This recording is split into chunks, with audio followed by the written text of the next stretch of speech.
the streets of Cincinnati. Welcome to the jungle!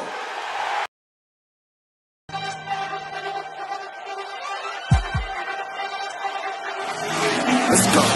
Stripes, stripes, stripes, stripes, stripes, stripes, stripes, stripes, stripes, yeah, stripes, stripes, stripes, orange in the day, black in the night. Stripes in our veins, sparks gonna fly. The beast is awake, orange, black and white. Cause when the jungle come alive, we ignite and stripes. Cincinnati, we gon' rise and in the jungle we unite and dripping orange and black and white. All day when we fight, live and die in these stripes. Wake up the beast, every day is a feast. Time to bust it off the leash. In the jungle dripping heat, tigers strike the city streets. East side stand up, west side stand up. If you reppin' who they, time to put your hands up. Bengals stripes, we in it. New day, new age, yeah, we get it. Cincinnati jungle fitted. Blue day in our house, we win it. Orange and black and white, we build it. Earn our stripes, you know we kill it. Bleed our colors, jungle dripping. Nasty, natty, yeah, we lit it. Lit the crowd, get the city loud. Yeah, we feasting now. Fit the bounce, make the city howl. Now we beastin' now. Thunder through the tunnel, from the sideline to the huddle. Stripes we tatted on the jungle when we flex that who they muscle on them. Stripes! Cincinnati, we gon' rise and in the jungle we unite and dripping orange and black and white. All day when we fight, live and die in these stripes. Stripes. Now who gotta move like it on? Stripes. Now who wanna move crossing on? Stripes. Now who wanna move on? If you got stripes and you let the city know you rock 'em, yeah we got 'em, yeah we fought 'em. Like that black and orange upon 'em, bingo ball 'em, never stop it till the beast and know who they rockin' with the diamond stripes, flossing on the ring. Cincinnati, she's our queen.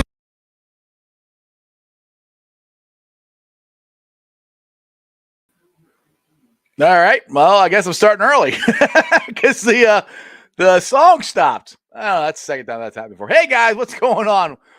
Welcome to the show. This is Sports with Strawberry Ice. I'm your host, the Iceman, Jeff Trunapole.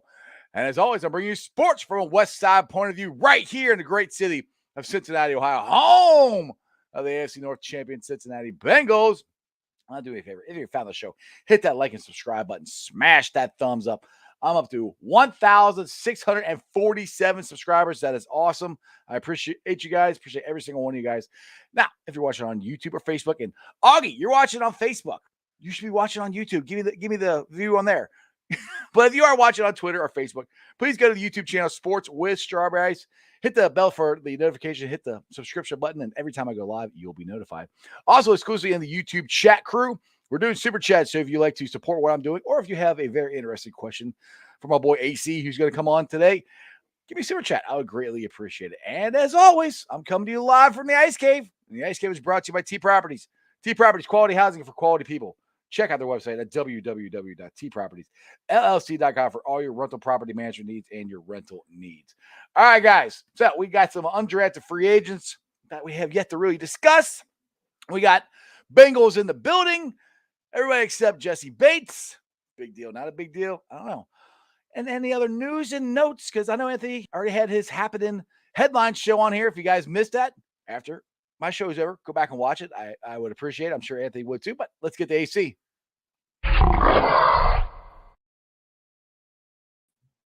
AC, what's going on, brother? Hey, how's it going? Good, man. Good. Long time no see. I missed you. I know. Hey, do I sound okay? I should have done a pre-sound check. My headphones kind of died on me before the air, so I apologize. You sound wonderful. I see. Awesome. Here you go. Amazing. Loud and clear. Awesome. All right. So, like I said, we got some undrafted free agents, I guess we could discuss. But first of all, I think the news of the day that everybody keeps talking about is Jessie Bates not showing up for voluntary workouts, which I don't think that's surprising that he didn't show up. No. Is this a big deal? Not a big deal? Where are you at on this? It's just kind of is what it is. I mean, it's I guess from a standpoint, it's a big deal in the sense that they don't have a long-term deal in place, right? But it's not having a long-term deal in place. I guess it's not a big deal because it's kind of expected. He's not going to do anything that's not overly pressing at this point in time. I guess I'm not the best social media guy, admittedly, but I guess on some of his social media platforms, he posted something like, I think he was at the beach somewhere, but also getting workouts in wherever he was at. So he's doing some things, obviously, and keeping in shape and doing what he needs to do. He's just kind of doing it on his own time and not in the structure of what the team is doing. And it sounded like everybody there assumed he wasn't going to be there. So we'll see, so. Yeah, I don't think it's a big deal until he really starts working or missing practice. We're talking about practice, man. But I mean, that was the thing last year. Everybody showed up to everything. And I think that was a huge deal last year.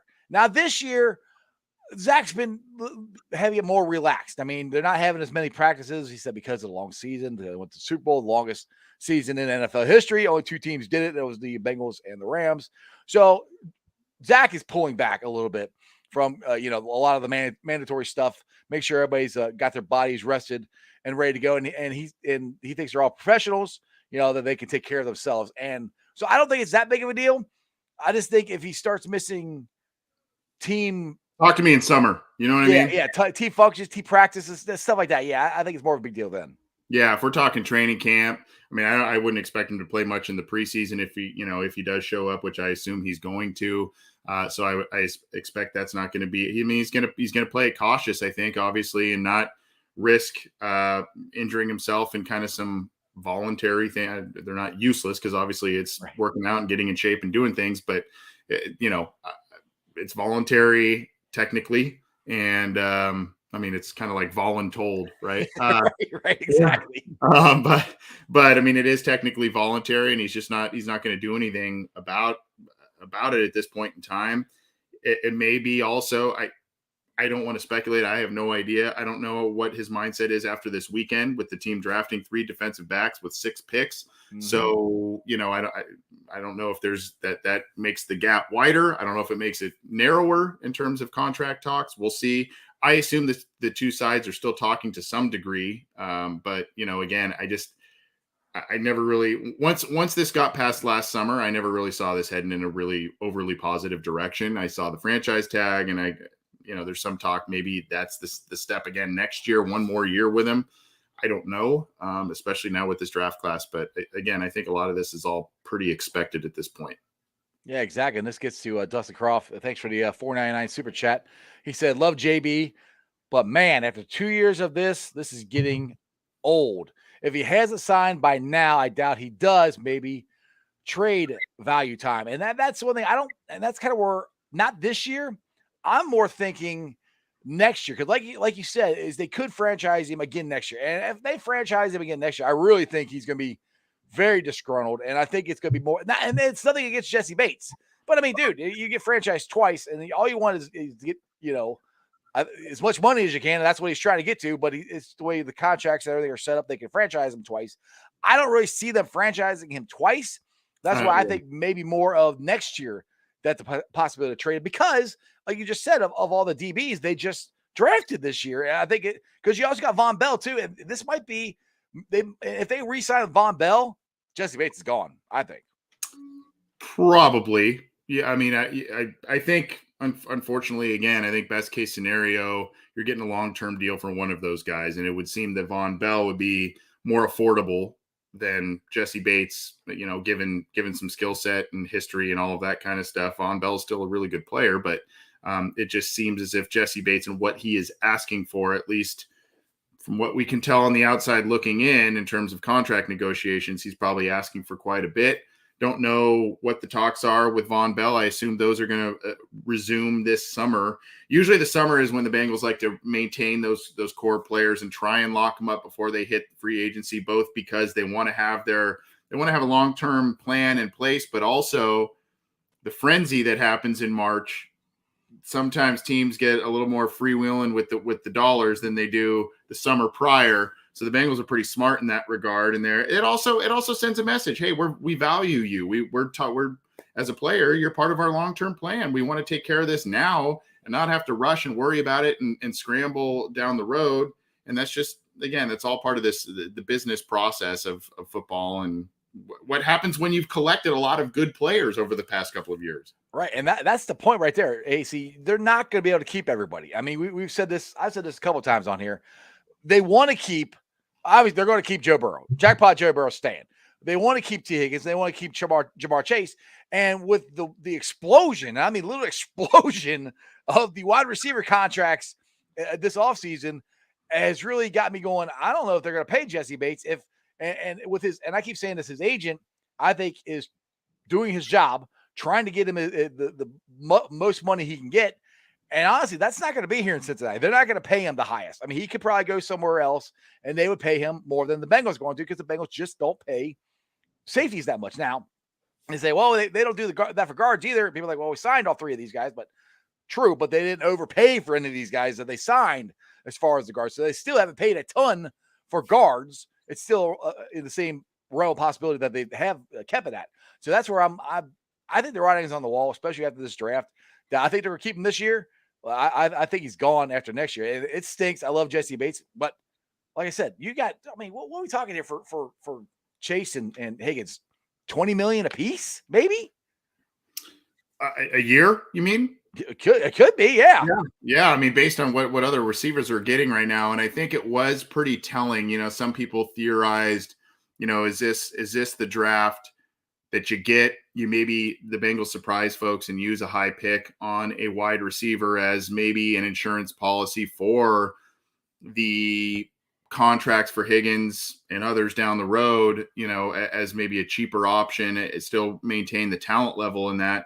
And the Bengals didn't do that, right? I mean, they went defensive side of the ball. Now, maybe that's something they explore next draft, next year, if there's someone that kind of really lights their hair on fire. But I think it's a commitment to keeping things intact the way they are. The Bengals do not shy away traditionally, even in some of the worst years. And that's why if you go back to the 90s, that's why some of these disgruntled players stuck around with the Bengals through some of those awful years so often, because they pay their skill position players. They pay the premium positions. Willie Anderson was a very well-paid tackle, right? They paid Levi Jones pretty well a couple of times. Carson Palmer I think he was the highest paid quarterback at one point in his third contract with the team. I can't remember which one it was. Chad Johnson received a number of lucrative contracts. Carl Pickens, Corey Dillon. I mean, the list goes on and on. And that's why some of those guys in the bad years were willing to stick through it, even though they were kind of vocal, because Mike Brown and his family, they pay the premium positions. They pay the skill positions. So, you know, I guess that was a weird detour I took there, but you're right. Historical detour. But I mean, I guess when you look at it, I kind of wanted the Bengals to get a wide receiver, not for the purpose I'm talking about it as an eventual T. Higgins replacement, so you don't spend that money, but I wanted just a little extra sizzle in that wide receiver room on the back end, but they didn't go that route. So they must feel pretty good about things, both long-term financially and just where they are talent-wise in that position group. Well, yeah, I was shocked at that aspect too, because they let Auden Tate go. And so our fourth wide receiver is Michael Thomas, Trent Irwin, Trent Taylor. I mean, Puka Williams could be. I mean, I don't know. None of these guys are like really, you know, proven guys out there. And what it's really going to hurt us is, say, T or Chase or somebody gets hurt, or TB gets hurt for, you know, a stretch of games or something like that, or God forbid they're out for the year.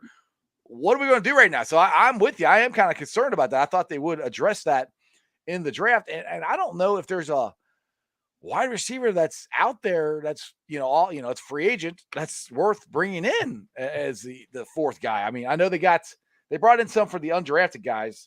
Let me see here. Who'd they bring? They got a wide receiver out of Miami, Jackson Sorensen. They got him. And I think they got a wide receiver, Javon Holland. I think that's how you say it. Coastal Carolina. Javon Heli, I think is his name. The kid from Coastal Carolina. We talked about this last weekend, man. They've been all over Coastal Carolina this offseason. They've been connected to. I think they brought in 3, and we're drafted connected to Isaiah Likely, who went to the Ravens. So the tight end there. So I mean, they were all over Coastal Carolina. Which is odd because they are so about the SEC, the big conferences, the big schools, best competition, all that kind of stuff. But I mean, obviously there are a lot of players, especially on that offensive side of the ball from Coastal Carolina, that really intrigued them this offseason. Yeah. And I think if I'm right, I think, was it Jalen? Isn't he the local kid that went to Miami?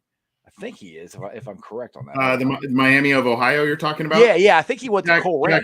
Jack Sorensen. Zach Sorensen, that's right. That's who went to. I knew one of them they brought in went to Coleraine. I couldn't remember. But I mean, those are guys that they brought in to potentially, win a spot. But I mean, these are undrafted free agents.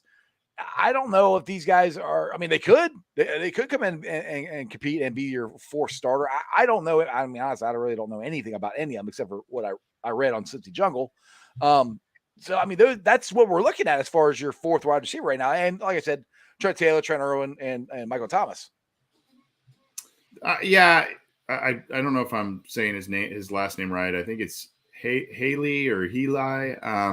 He's got good size. There's questions on true speed and some strength questions and whatnot. But there are a lot of people who like what he can bring to a team. And there was a lot of, like I said, there's a lot of offense from that Coastal Carolina team. So I mean, a lot of people. There's going to be a lot of competition there. It's just not of the I guess of the any kind of pick. It's not just they just didn't really do a lot in free agency or the draft in terms of a wow move at the wide receiver spot. And they really didn't do it at the tight end spot either. I mean, there are a couple of guys they brought in undrafted free agency as well from the tight end position. You got Florida State, Jordan Wilson.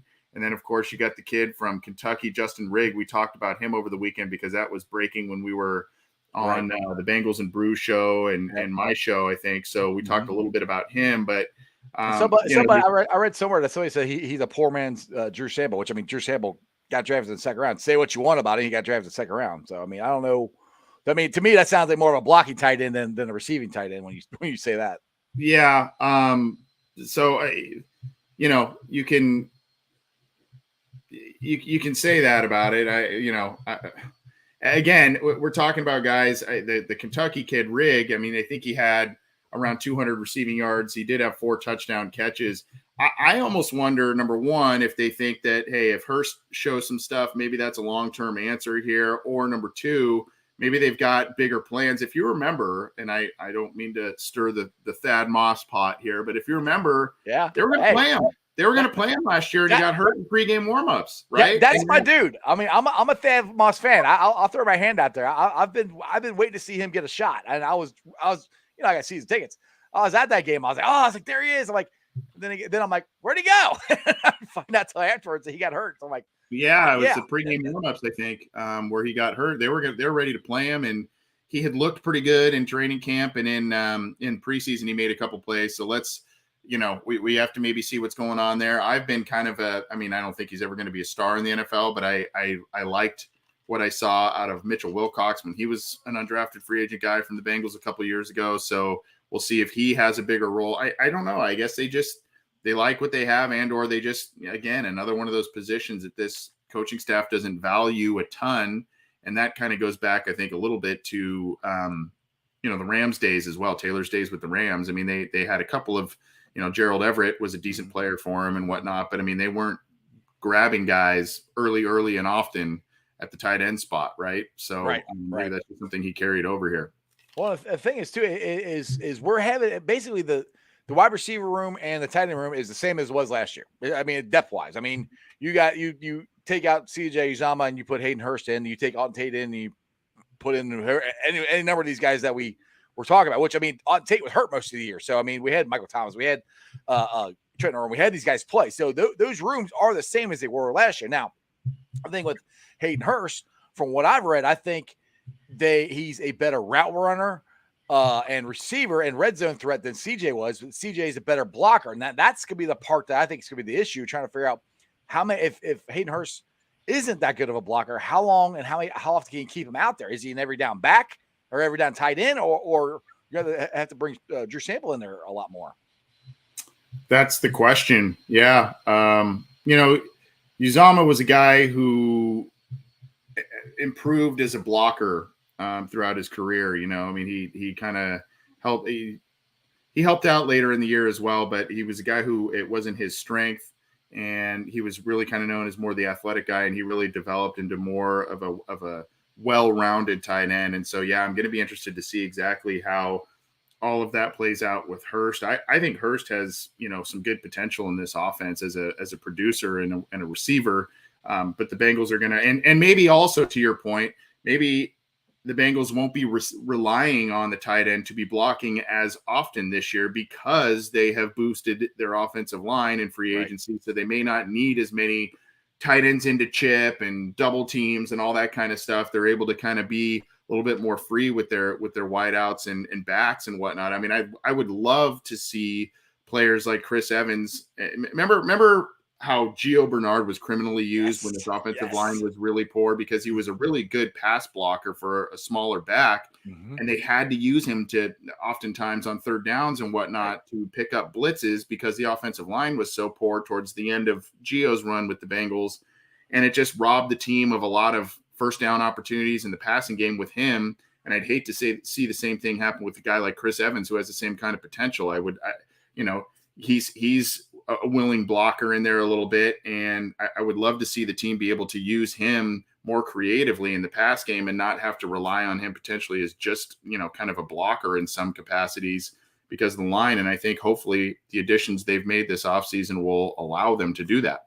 Yeah, absolutely. I mean, I completely agree with you. I'm hoping to see a big, well, we saw a glimpse of it in the Detroit game. We saw a glimpse of what he could do. And then he got hurt and he never got back into the mix.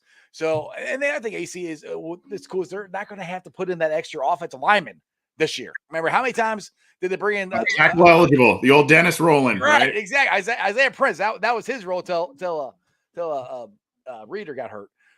So yeah, that we won't have to do that this year. There's so many different things that they won't have to do this year that they had to do last year, and they can do more exotic sets and schemes like that. Now look at this $1.99 super chat for Dustin Croft. Appreciate you.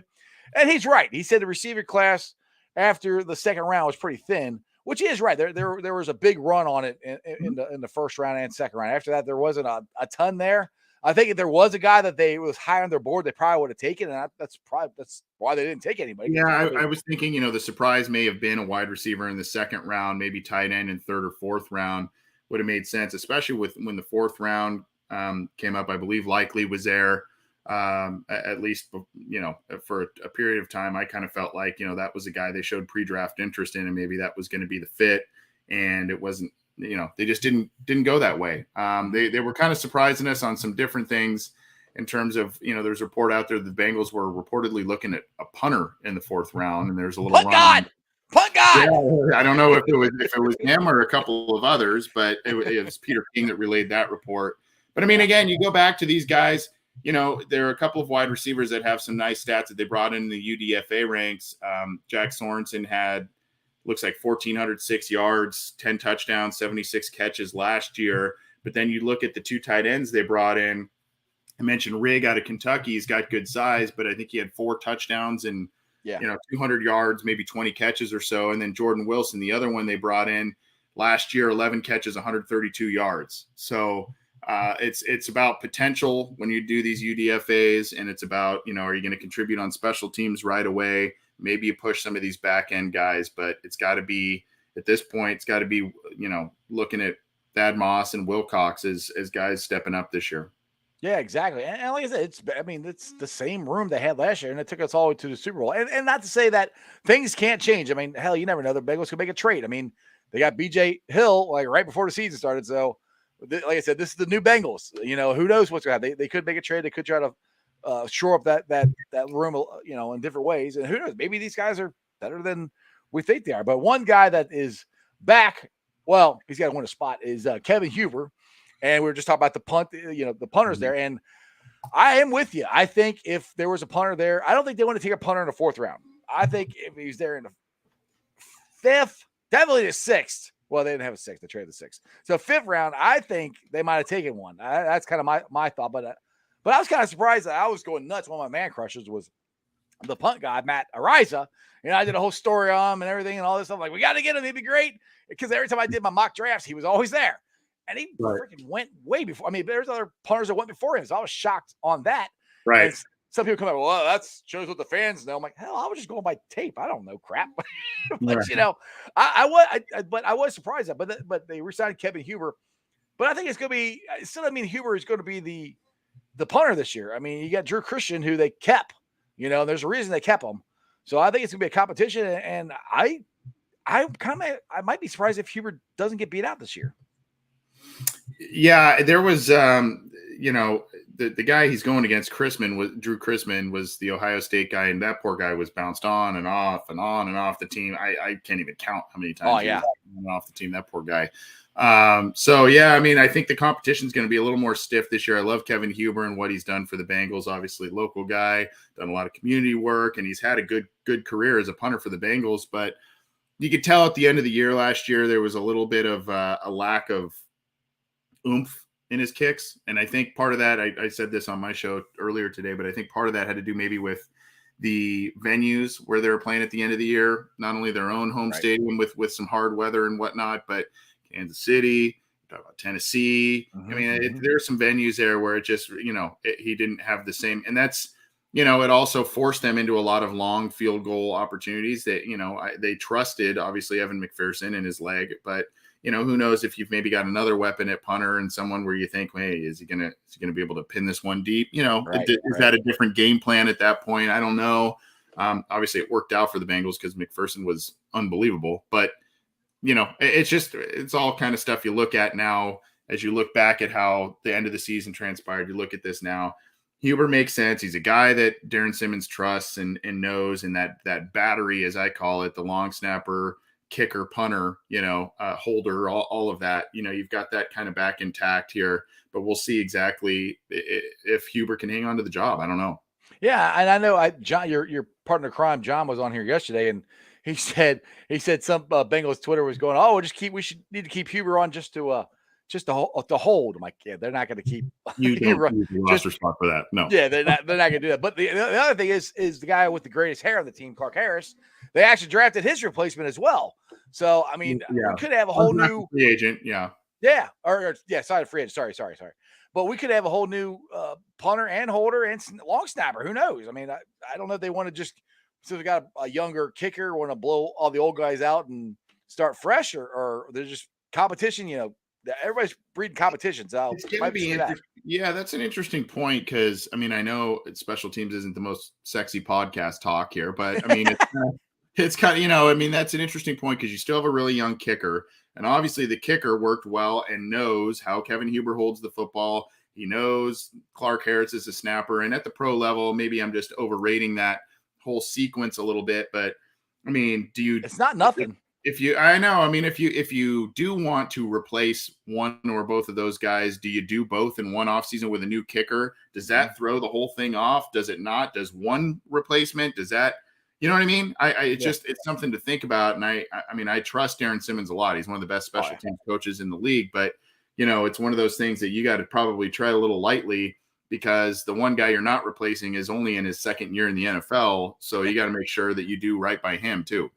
Yeah, Clark Harris is unbelievable. I saw a stat where has never had a snap that's unplayable or something like that. I heard that on somebody's podcast. I'm like, or it was a very low number. I mean, that is just absolutely ridiculous to be able to. Yeah. I know he only does one thing, but he does it better than anybody else. So I think he's gonna be hard to beat out. And like I said, he's got great hair, so you got to keep him on the team, right? I wish I had the flowing lock like that. Yeah, exactly. It takes too long to grow your hair that long, maintaining it and all that stuff. I'm too old for that crap. Anyway, all right. So get to some NFL news here that came out actually yesterday. DeAndre Hopkins is popped for PEDs, and of course everybody says it's an accident. I didn't know. Yada yada yada.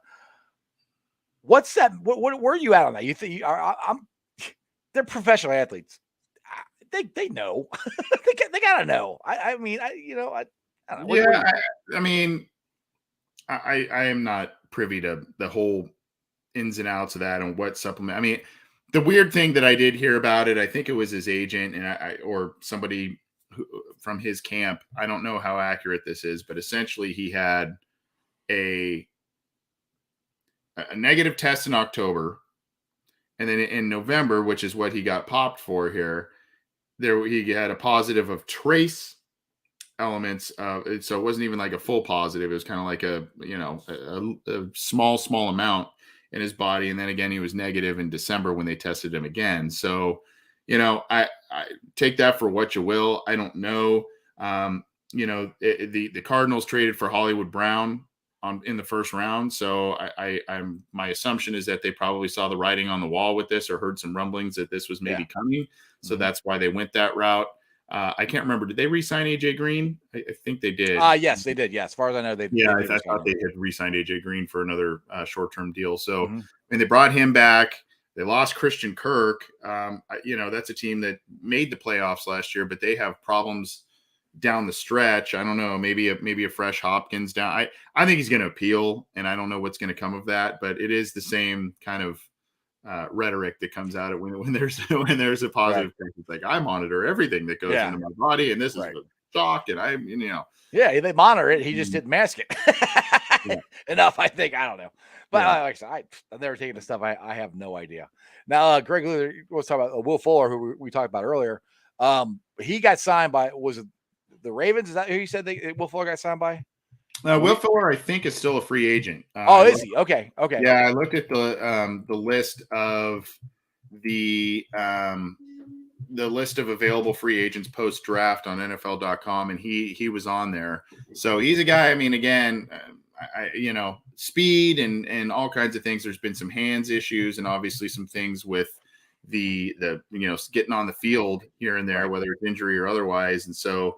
That's a guy. Maybe you take a flyer on him, but again, this is kind of the time, Ice, as there's that first initial manic first few days of free agency. Hell, Saturday night it was bam, bam, bam, bam, bam, and free agency, and then it's like then after the March Madness of free agency, then there's a week or two that goes by. Then you get kind of more of those solid players that you get a little bit more on a friendlier deal that's out there, and then things die down again, and then maybe you pick up a couple of other veterans on rental deals or guys who've been cut or something like that, and then there's the draft, and then after the draft, teams look at their rosters and they see what they have, who they didn't get in the draft class, and then they reassess free agency again as OTAs and summer's around the corner. They look at things and they go, okay, which one of these guys here to plug in here and there makes sense, and that's maybe a Will Fuller makes sense. I mean, basically, I think for the most part, some of the top guys left. He's one of them, and OBJ is another one that's left unsigned. OBJ is not coming to the Bengals on a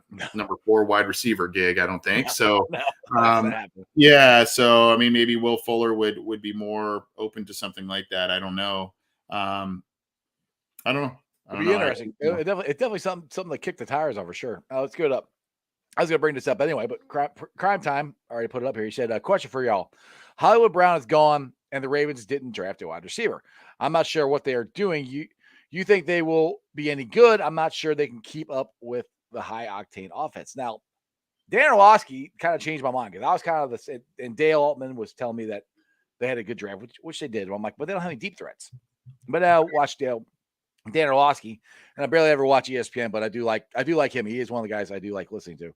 And he brought up a good point that they're getting back to the 2019 Ravens, where they're a high tight end team. And that's what Lamar Jackson, he does better throwing to them than he does the deep ball. No matter what, Lamar get mad not having wide receivers, yada.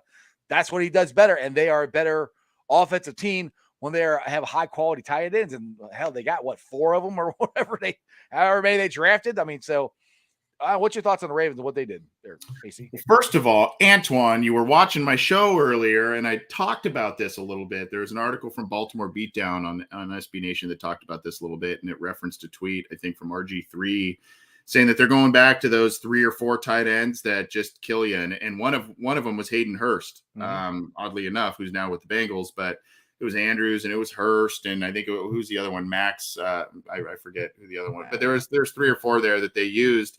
They just were killing people with size and athleticism from that position. And to me, this brings up an interesting topic to see what the AFC North did to counter each other in this draft, right? You look at the Bengals drafting highly athletic, highly physical defensive and speed-driven defensive backs in this year's class, 3 of them, right? Then the Steelers go and they draft that crazy fast kid from Memphis that I like, Calvin Austin, right?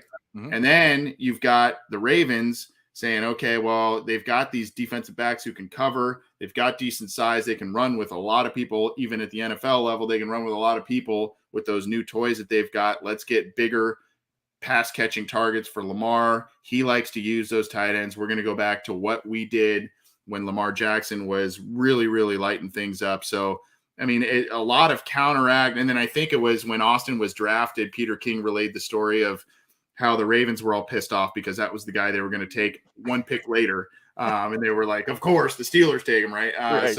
It's just, to me, I don't know if it's intentional counteracting from picks that they've seen within the division. Maybe that's just kind of the chess match I like to envision within those war rooms there. But I think it's very, very interesting that how those things played out. And by the way, Antoine, I see you saying, sorry, I was just kidding with you, buddy. It was 'cause I hung with Antoine in Vegas. He's a good dude. Oh yeah, that's I'm jealous of both of you. I wish I could have went to Vegas, but anyway. Okay. But I guess my thought to this is, I think this for the Raptors, this is their best offense, and for them to try to keep up with the Bengals, where I think we got a shot at averaging 40. This is the best thing. This is what they do best. Is run the ball, short intermediate passes to the tight ends. They're not a deep threat team. They do it every once in a while, but they're really not that.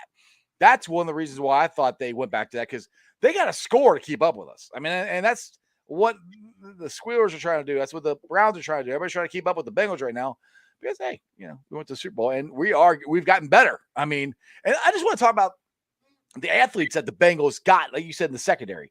And I think that's not only for the AFC North, that's just for the AFC in general, because all the talent came to the AFC. There's a ton of wide receivers that you're going to have to cover. Lots of really good tight ends that you're going to have to cover. And like Lou Anarumo said, he goes, we have times where we have 6 or 7 DBs out there. So they're going to have a lot of guys out there to be able to cover these guys. So I'm really excited about the speed and the and I said this on your show Saturday, the morphing, the be able to play different positions that these guys that they drafted are able to do this year. And I think Lou's going to take a big advantage of that this year. Didn't you call it like the amoeba defense? Yeah, that's what I use. Amoeba defense or morphing defense. Yeah, I like that. That was pretty clever. I like that. I see Michael Madden in your live chat talking about Trey Flowers, another guy that that helps the Bengals out with some of those tight ends. A big guy that can kind of cover short areas of the field. Was very how funny we forget about him. We're so excited we signed him, and I keep forgetting about him. No, he's just kind of one of those quiet guys in the background that but he's good. They did some things late in the season and helped the Bengals out in an area that traditionally has killed their team, right? It's like, tight ends have been the bane of Bengals existence for since I can remember. And really last year was the ones where they kind of kept it at bay a little bit. Right. Andrews was largely held in check. He had, I think, one half of one good game. Kelsey had a couple of plays, but nothing that really killed you. And then, the rest is kind of a lot of blah to my memory. But still, the Bengals are going to need to cover those players. And now teams have done, I look at what the Dolphins did. They got rid of Devontae Parker, but, you bring in Tyreek Hill and they said, we're going to kind of do this Hydra wide receiver pass catching, threat, and like the Bengals have, and you got to cover us and you got to find guys that can run and cover us, because we all learned from the Bengals and their wide receiver group last year. And so a lot of teams are emulating that. And so now the Bengals are ahead of the game. All right. Whoa! They already got the guys. Wait! I know they're the progressive team on that front, right? You got to say that again, Anthony. The Bengals are what? They are ahead of the curve, Ice. They are ahead of the curve. They are the front runners. Yes. So they're now other teams are now emulating that. So now the Bengals are doing the counter action, which is okay. Let's get even more defensive backs who can cover, run, hit, and have high athletic profiles to counteract teams copying us. You see, this is all cyclical, right? Exactly. Well, and the thing is too, when I call it the amoeba defense, and it's a lot because that's what Bill Belichick did. And his defenses for winning all these Super Bowls, what they did is they stopped whatever you did good. If you ran the ball, they'd stop. All right, you're going to throw it. If you threw it deep, okay, all right, we're going to drop everybody back. And you're gonna have to run. And I said this in the playoffs. This is exactly what they did. In Tennessee, they stacked the box. You're not running the ball on us. You're gonna have to throw. You're gonna have to make Tannehill beat us. Well, how'd that work out for him? Kansas City, they dropped everybody back. All right, go ahead, run it. They didn't want to do it. They were begging them to run it, and they didn't want to do it. And that's what I think even more so now, what Lou has, and Jake Lisco calls him the mad scientist. I think he's going to dial up some really cool stuff, because I know we're all worried about what's going on with Jessie Bates and Bell. They're all going to be here this year. We're going to have, I think, one of, if not the best secondary in all of football, with the talent we have here and the different positions the guys can play and the speed. Anthony, the speed, these guys can freaking fly, dude. Yeah, that's a really good point about Belichick too, because if you think back, it was a different star every week for the Patriots on their defense, right? And it plays into when those guys would hit free agency, they would go get paid a lot of money to go elsewhere, and their impact wasn't as heavy because they just weren't put in the same kind of successful positions that Belichick put them in. I'm not saying Lou Anarumo is Bill Belichick, but it's a similar concept where it's like, hey, we're just gonna put the guys out there that take away what you do best, and you got to try and beat us a different way. And teams, people are calling it fluky and all kinds of stuff, and I understand all of that to a degree. But at the same time, the Bengals were putting themselves in positions to make it difficult on their opponents. So if the Bengals can figure out this, I will say this: the Bengals had I would say middle of the road defense overall last year. They were decent at rushing the passer. They were just pretty good at everything, right? Right. They weren't like absolute studs, but they did enough, and they were, if the Bengals can figure out if Trey Hendrickson can still be Trey Hendrickson, Sam Hubbard can put together another solid season like he did this last year. The Bengals can find a remedy for the loss of Larry Ogunjobi and what he brought to a pass rush, and they find one more rotational edge rusher in there that can get you kind of that Wallace Gilberry effect, if you remember him. Like, I was like, hope that's Joseph Osai. Yeah, so I'm hoping it's Osai, right? Yeah. But if they can find one other guy, if everything kind of plays along similarly in terms of Hendrickson and Hubbard, and then you find someone to replace Ogunjobi's pass rush prowess, and then you add in one other rotational edge rusher, whether that's Osai or Hubert or whoever it may be, I think this defense could be pretty special this year based on who they just brought in. So what's your thoughts on Zach Carter? Because I think that's what they're bringing him in for. He could be the guy to hopefully spell BJ Hill. I mean, I don't know, because they say he's a tweener, so he could go inside or outside. I think they're looking at him more inside, but that's kind of where I'm at on Larry O. I hope I would like it to sign Larry O back, but from I've heard his foot's pretty messed up. Yeah. So I don't know. Huh? I feel bad for Ogunjobi. Oh, it sucks, man. He had a great year for us, and gave it his all, and he did it on a 1-year deal, and had a bad injury and didn't get to see the whole thing through. But there are some similarities between Carter and Ogunjobi. Ogunjobi's about 6'2 plus 6'3 and right around 300 pounds. Carter's more like 6'4 and like 285 at this point, or was. Right. When he was, and he played some three, he played some edge, and did some different things at Florida. And I think they're going to translate here. My hope is that, he's got a decent amount of athleticism, and he's got good size. And if you just see him, kind of one of those guys that walks off the bus and you're like, yeah, that guy's athletic. Right. But my worry is he one of those guys, and I know it's a previous regime, is he like a Marcus Hardison, where you just can't find the right way to use him, and it just kind of fizzles out, and you were kind of relying on him to at least be a decent rotational player for you early on. Is it a round peg square hole type of situation? You know what I mean? Right. Or is it something that you've got a versatile player, you've got the right defensive coordinator, and you've got other pieces in place where you say, hey, go get after it, and it works. He's kind of one of the more intriguing guys for me in this draft, because the Bengals passed on like a Perrion Winfrey, a guy that I'm glad you brought that up. Go ahead. They passed on him. He went to Cleveland. That they had pre-draft interest in. So, when you look at the careers of some of these guys and who they passed on and who they ended up taking, it's going to be interesting to see how that whole thing shakes out. I worry about the ceiling, or I guess I worry about the floor, right, for Carter, but I'm unsure about the ceiling. I feel like, there's a lot of athleticism there and some versatility that'll help you out. Yeah, I'm glad you brought up Perrion Winfrey, because read my mind. That's what I was going to bring up because Dale from Bengals and Brewers was on my show. I went live so many times this past weekend. Whenever the second round or third round was going on, and we're both like, "Oh, he's there. They're going to take Perry Winfrey."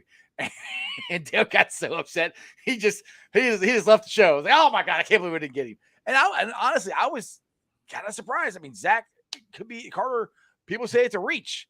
I mean, is he worth that when Perry Winfrey was sitting right there? I'm like, and that to me, Perry Winfrey is kind of does what you wanted for the 3 tech. So that's where I don't know. I mean, I hope they're right, but I don't know. That was just puzzling to me.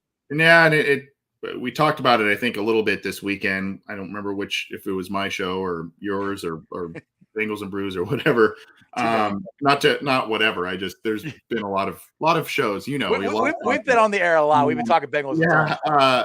The thing is with the interesting concept though, is that the Bengals did have the opportunity to draft Perry and Winfrey on night 2 a couple of times. They had the pre-draft interest in him.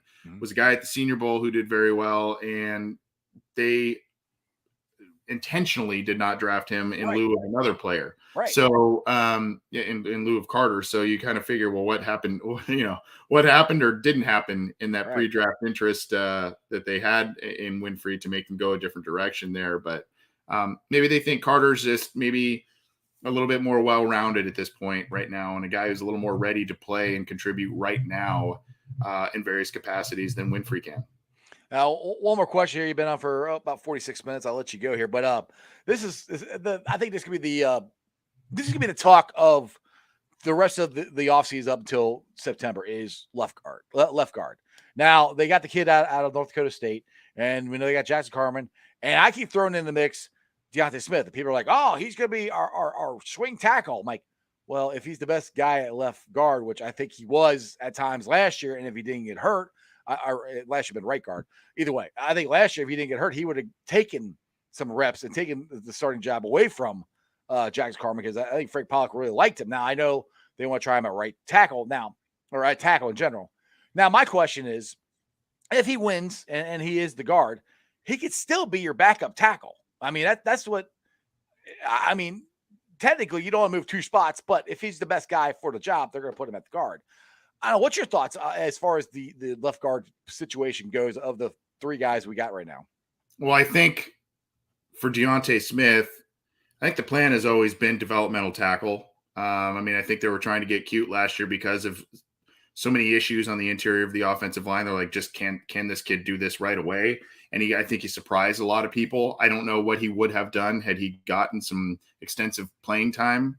Yeah, we'd like to see that. But I think the plan has always been, his measurables and everything is just, and it just, the outlook has always been developmental tackle, and maybe he can develop into something kind of golden for them at some point. I kind of saw him a little bit, and I don't remember how his athletic profile was, but remember Anthony Collins, a guy who was kind of a guy who would spot start at tackle at both tackle spots. And he was pretty effective when he played, but he was also a reserve a lot.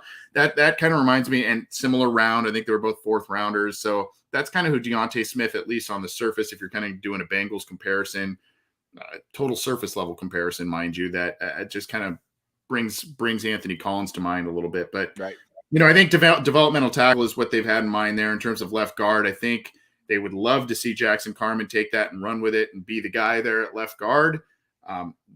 We know about that pretty ugly report that came out before the draft. So I don't know what is not happening with that, if anything. I haven't heard anything since. It's been very quiet on that. So I don't know what's happening with that.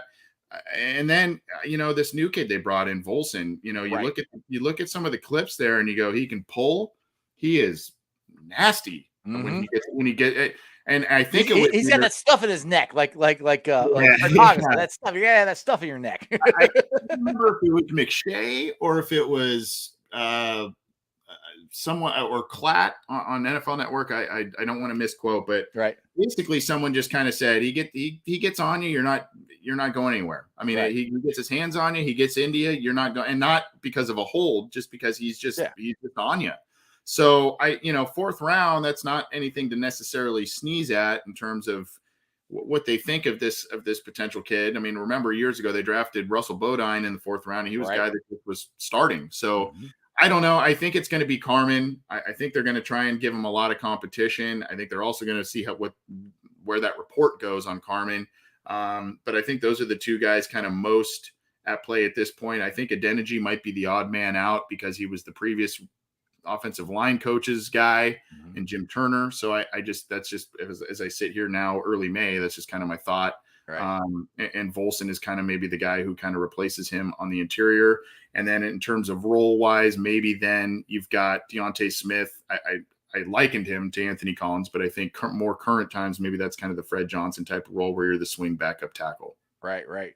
And people are out there wondering about Spain. I think the ship has sailed on Spain. With them drafting Colson and they got they want Carmen to work. I mean, they drafted him in the second round. They want him to be there. But just listening to Frank talk about Volson, I'm like, I don't know. He likes him, man. He likes him. He likes him. He likes him a lot. So that's a glass eater. That's one of his dudes. So I'm not so sure that Frank Pollock really liked or was a Jackson Carman guy, because I know he liked Deontay Smith, because I mean he told me when I was at practice one of the many times he said, I like this guy. This guy's really good. He was almost every day he was walking out with Deontay Smith. He was never walking out with Jackson Carman. So really, yeah, that's where I'm kind of like, that's why I keep going.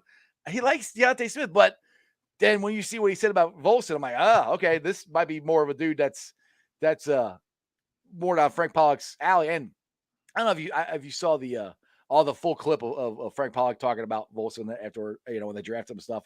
I did a little story on it. I just thought it was awesome. I mean, to listen to Frank Pollock talk frankly about what it takes to play in this league, and he thinks Colson's got that, and that to me, that bodes well. That's where I think it could then come down to Volson or Deontay Smith. Just my own opinion, but we'll see what happens. I mean, we got that left guard. Yeah, left guard. Yeah, okay. That's something. But I mean, it's nice we only have to worry about one position and not like all of them. I kind of like that for once. Yeah, and I think some of these guys too that are floating out there, whether the Bengals make a move or not, there's also yet another layer of free agency that kind of occurs throughout training camp, and when unfortunate injuries occur or final cuts, or they do the waiver wire scour, that whole deal. I don't know how heavily they'll be involved with that because they're so far back in line this time around on the waiver wire, on the waiver wire collection thing. But yeah, I mean, there's another layer of that, and there's also if I keep kind of rambling. I'm sure you're trying to get me out of here, but you're gonna keep going, man. I'll keep talking. The other thing too is in season. There is, I think it's after I know it's after week 1. I think it might be after week 2. Mm-hmm. A lack of guaranteed money in contracts as players come in. The Bengals sometimes sign players a week or two into the season to help out their team, because the way contracts are structured at that point isn't as high on the guaranteed money type of situation, and they can still maybe get a helpful player for them, especially if an injury occurs. So there's kind of a few layers to look at here. Yeah, exactly. Now I'm more excited about this team now than I was even before, because just the talent that we have on this team. I think we're nitpicking about the fourth wide receiver and the tight end. I'm like, literally, Anthony, we're talking about that. We're talking backups, compared to what we were doing shows 3 years ago or last year with the offensive line, and can Joe Burrow come back? And it's unbelievable. We're talking about two starting offensive line positions. We were talking about, just all kinds of different stuff. Yeah. Yeah. It's a lot better than the show. We spent 20 minutes talking about the punters. I mean, that's awesome. But that's what's so cool about this team and how talented this team is. Right. And I think it's one of the most talented teams in the league. And like I said, people say we're crazy, but I think we could drop 40 on them. And I think our defense, if the secondary is going to be no joke, and Joseph Osai, if he's anywhere close to what he was in that preseason game, we're going to have an even better pass rush, I think. And he's still got Huber, or whatever his name is, from Kansas Huber, State. Yeah, that they drafted last year. He's another guy that, who knows? We'll see what happens. Yeah. Anyway, Anthony, you've been on for 40 minutes. You are, I'm not going to take credit for this. Somebody called you the godfather of Bengals podcast, because you've been doing really? This. Yes, I heard it somewhere. I can't remember who said it. I was like, that's a good name for it. I think you've been doing it since what, 2015? Is that when you started doing it? Yeah, my show was 2016, and I did another show for a handful of years before that. Yeah. Yeah. So like I said, So, you're the yeah. godfather of Bengals podcast. So I appreciate you all the time you give me. I mean, hell, I've only been doing this since what, 2019. Anyway, I always appreciate you. Come on, go ahead, plug your exactly. Plug your show, plug articles, plug whatever the hell you want. Yeah, CincyJungle.com is the hub where you can get your news, opinions, analysis, all that kind of stuff, pick breakdowns, and of course everything going on at OTAs. The podcast channel, which hosts my show, the Orange and Black Insider, is on there. So we're on all the major audio streamers: iTunes, Stitcher, Spotify, Google Podcasts, iHeartRadio, whatever the ones you want to use. The video is on. We have a YouTube channel, so you can go there, and then of course it's also on the Cincy Jungle Facebook page, streamed there, so you can go like that and or subscribe to the YouTube channel. A lot of different sources, and we have some fun. John Sheeran and myself. Sometimes I fly solo. Sometimes I bring in great guests like yourself, like I did this last weekend. Sometimes it's John and me, and we do listener questions. We do all kinds of different stuff. So it's fun. Exactly, AC. As always, I appreciate you, man. You're the man. This season's gonna be a lot of fun. I cannot freaking wait. I know. I'm gonna get out to a game, likely in Cincinnati, and maybe one away somewhere. So we'll link up, my man. Oh hell yeah! Let me know. You know where I'll be. We can update the picture. We can update the intro picture. Yeah, there you go. We'll have to get you a Jackpot Joey flag or hat or something. There you go. Flagged out like me. There you go. I like it. All right, Anthony. I'll see you. All right. Take care. Bye bye. All right, guys. Like I said, I hope you enjoyed that as much as I do. AC is one of my favorite guys. John's one of my favorite guys. I mean, all the guys from Cincy Jungle are awesome. Ace and Zen, when they used to be part of Cincy Jungle, they're my boys too. So I appreciate every time they come on. It's a lot of fun. They're full of a ton of information. And like I said, I cannot wait for the Bengals. I know, Crown, you asked me what's going on with Joey Votto. I don't know. I don't know what's going on with that Reds. They're 3-19, man. They're going to lose 100 games this year.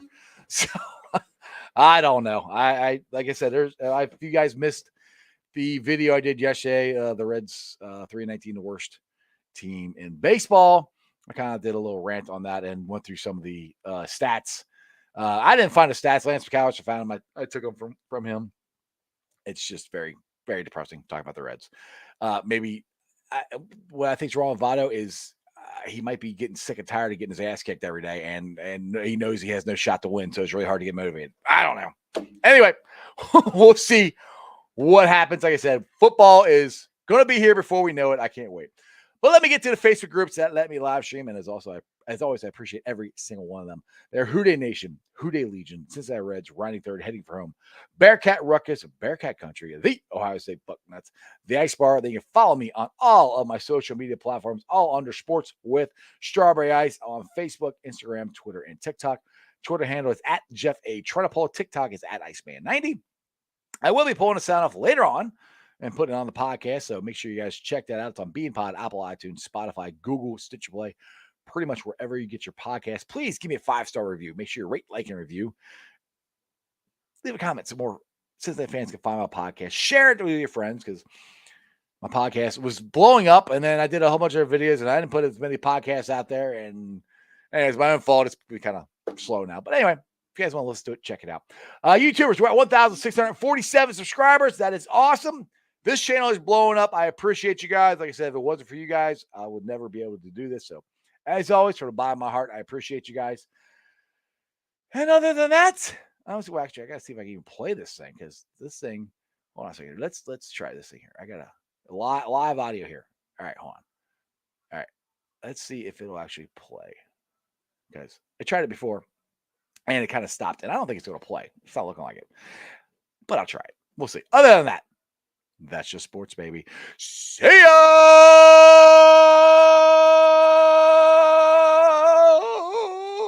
Not gonna play. Bye, guys.